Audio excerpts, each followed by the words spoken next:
Servus YouTuber und willkommen bei RL Photo Pro. Ja Freunde, wir müssen reden und zwar über diese Marke und zwar Huawei. Die haben nämlich echten Clou mittlerweile an Bord. Die nutzen ja bei China-Geräten Harmony OS. Da ist es ein bisschen anders, das zeige ich euch aber mal noch in einem separaten Video. Bei internationalen oder EU-Geräten ist ja EMUI auf Basis von Android noch vorhanden. Und seit 2019, glaube ich, ist ja dieser Bann von den Amerikanern eben gegen Huawei, dass die halt keine Google-Dienste und so mehr nutzen dürfen.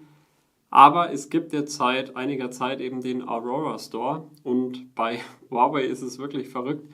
Ich will euch nämlich mal kurz erzählen, wie denn meine Ersteinrichtung so lief. Was habe ich bisher gemacht? Ich habe eigentlich nur den Standardleitfaden gemacht. Also das heißt, wenn ihr das erste Mal hochfahrt, alles durchgeklickt. Ich habe die Daten von meinem alten Smartphone übertragen, vom Vivo X200 Ultra in dem Fall, und bin dann weiter durchgegangen. Und ab dem Punkt würde ich euch das gerne mal erklären, was da so kommt und was da passiert. Was wirklich sehr spannend ist. Und deshalb würde ich sagen, reden wir nicht weiter um heißen Brei rum. Es geht los mit dem Intro und danach sehen wir uns wieder. Bis gleich.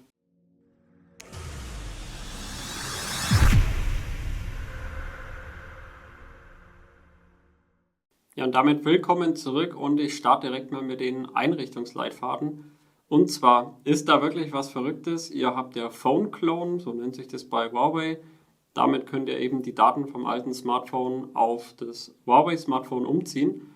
Und dann kommt eine Sache, die war eben bei Harmony OS hier nicht der Fall, aber eben bei EMUI auf dem deutschen Huawei Pure 80 Ultra in dem Fall.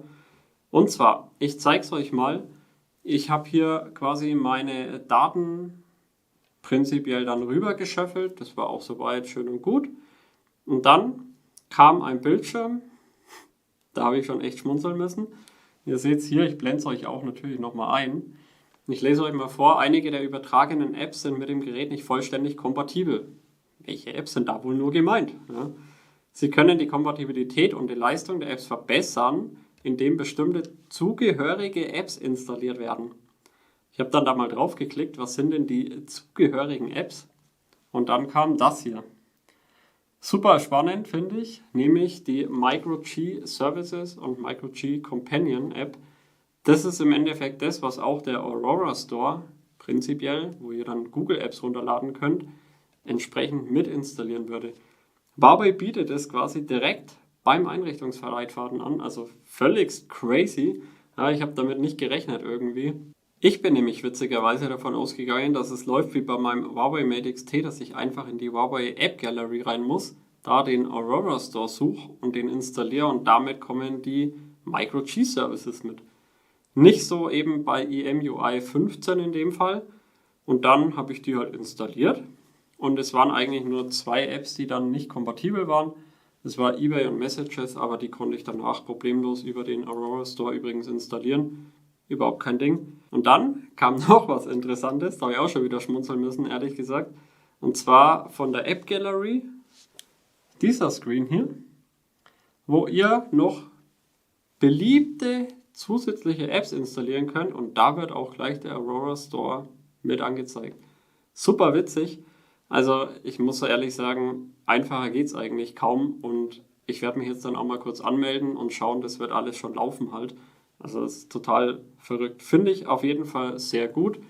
Am Ende kam dann eben dieser Startscreen EMUI 15, wie schon erwähnt, und dann war das Ding auch fertig installiert. Und das ist jetzt prinzipiell der Punkt, wo ich euch mal zeige, wie schaut es denn gerade aus, was muss man da noch machen für den Aurora Store und dann auch mal kurz ein, zwei Google Apps starten. Die ganzen Themen in den Einstellungen, die man da noch machen kann, die werde ich mal noch in ein separates Video packen, weil das nämlich relativ lang werden wird. Da werde ich nämlich auch mal das Mate XT mit Harmony OS 4 in dem Fall mit EMUI 15 vergleichen, was ihr da einstellen könnt. Was ihr vielleicht hier auch nicht einstellen könnt bei Harmony OS, ist, denke ich mal, für viele auch sehr spannend, die sich vielleicht überlegen, kaufe ich mir ein Huawei-Smartphone, dann vielleicht eben doch lieber eine deutsche oder EU-Version mit EMUI und nicht mit Harmony OS, aber alles weitere, wie gesagt, im separaten Video. Wir fangen an, wir sind jetzt hier im Homescreen und haben hier keine kein App Drawer, sondern nur hier diese Widgets, also wie beim iPhone, alles nach rechts rüber. Was ich nicht ganz so mag, links ist dieser Assistant Today. Mag ich jetzt auch nicht so, muss ich ehrlich sagen. Also da bin ich eher der Fan von diesem Google Newsfeed, aber das sind so die kleineren Dinge. Ansonsten haben wir sehr viel Apps drauf, die eben entweder mit dem alten Smartphone in meinem Fall gekommen ist. Das fängt nämlich an ab hier, ab diesem 2FAS Authenticator. Alles drüber war schon drauf. Ihr seht, da ist schon ein bisschen was dabei. Das hier sind nur Verknüpfungen, die eben noch nicht runtergeladen sind, die Apps. Entsprechend ist es nicht ganz so dramatisch. Wenn ihr diese Spielempfehlungen nicht haben wollt, aber vielleicht in anderen Ordnern schon, dann könnt ihr auch über die Einstellungen, Empfehlungen verwalten, die empfohlenen Apps im Ordner anordnen und mehr empfehlen rausnehmen, dann fliegt es gleich raus. Ihr müsst es allerdings trotzdem noch hier entfernen, genauso bei geschäftlich, da könnt ihr auch mal schauen, da ist auch nur so Empfehlungskrampf drin, den ich zumindest nicht brauche. Finde ich halt ein bisschen schade, dass man da einfach nicht den Ordner gleich hier löschen kann.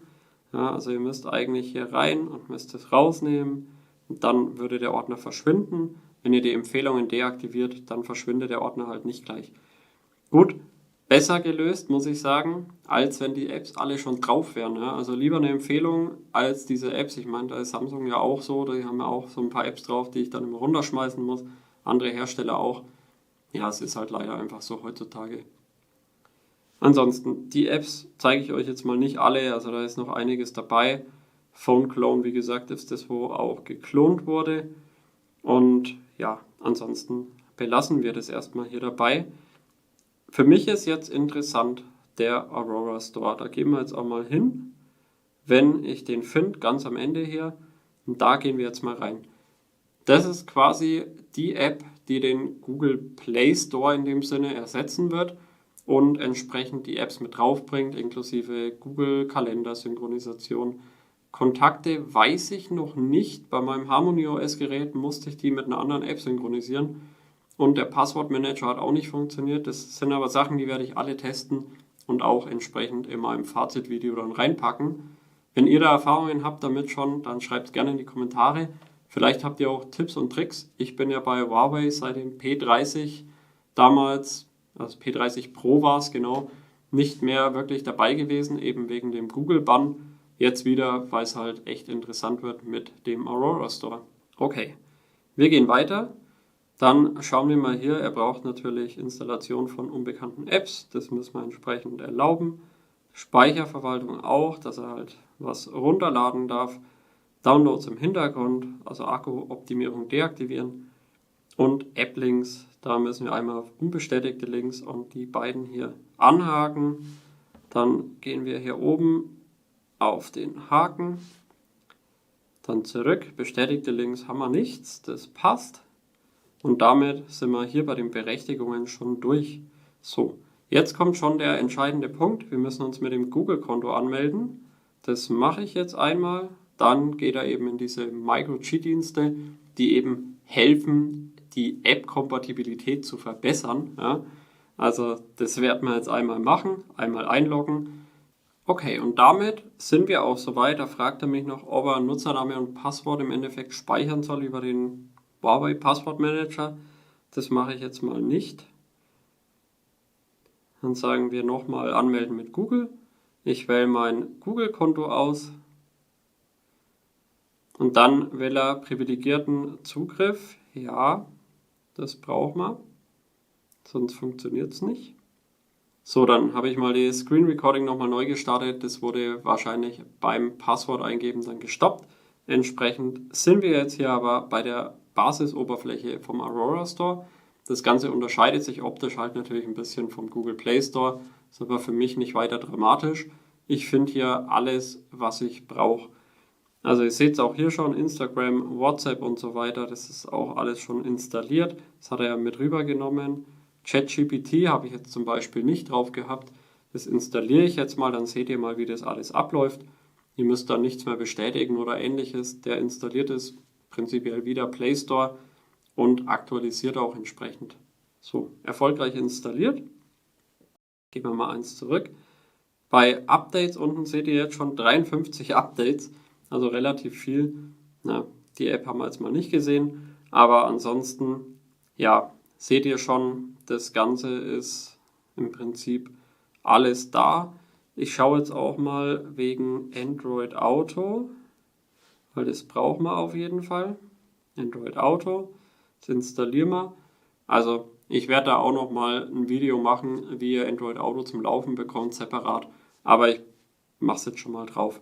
Ihr könnt natürlich auch andere Tastaturen dann installieren etc. etc. So wie ihr es halt bei einem normalen Android-Smartphone auch kennt.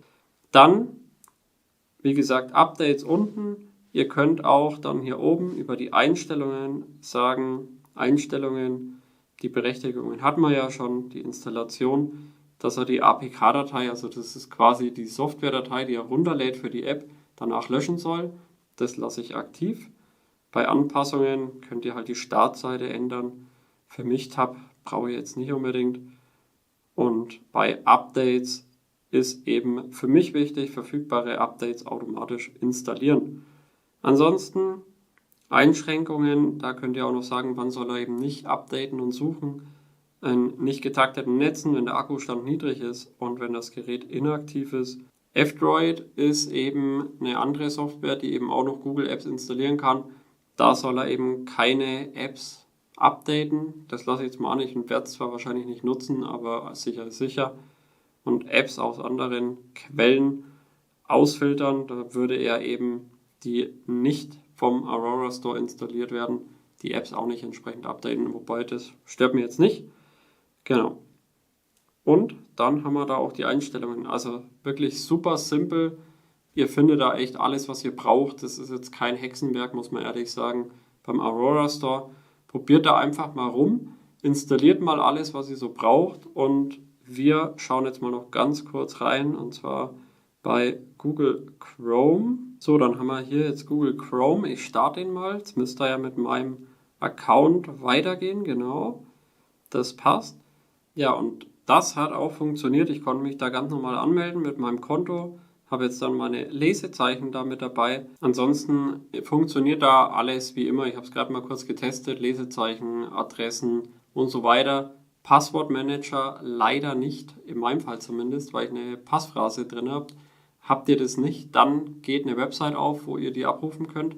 Aber über den Google Passwortmanager, wenn ich den jetzt hier öffnen will, da geht es leider nicht. Da sagt er, ist es ein Fehler aufgetreten. Also das lässt er nicht zu. Das ist nämlich auch bei meinem Huawei Mate X-T der Fall. Also von daher nur mal so am Rande. Aber wie gesagt, ansonsten, was funktioniert nicht, das zeige ich euch alles noch im Video, wenn ich mein Fazit dazu abgebe. Und wie sinnig ist es eben aktuell ein Huawei Smartphone in Deutschland, in der EU, wie auch immer, zu nutzen. Also eine internationale EMUI-Version. Super spannend auf jeden Fall für mich. Und die Kamera ist auch super spannend. Ich muss gestehen, ich habe schon ein bisschen mal ein paar Bildchen damit gemacht. Macht echt gute Bilder. Und da wird es auf jeden Fall auch natürlich noch einen ausführlichen Test geben, auch mal mit Nacht und vielleicht auch ein paar Astrobilder, wenn es das Wetter mal zulässt. Von daher würde ich sagen, war es das heute mal mit der Aurora Store und der Grundeinrichtung. Wir sehen uns im nächsten Video. Bis dahin, danke fürs Zuschauen und ciao.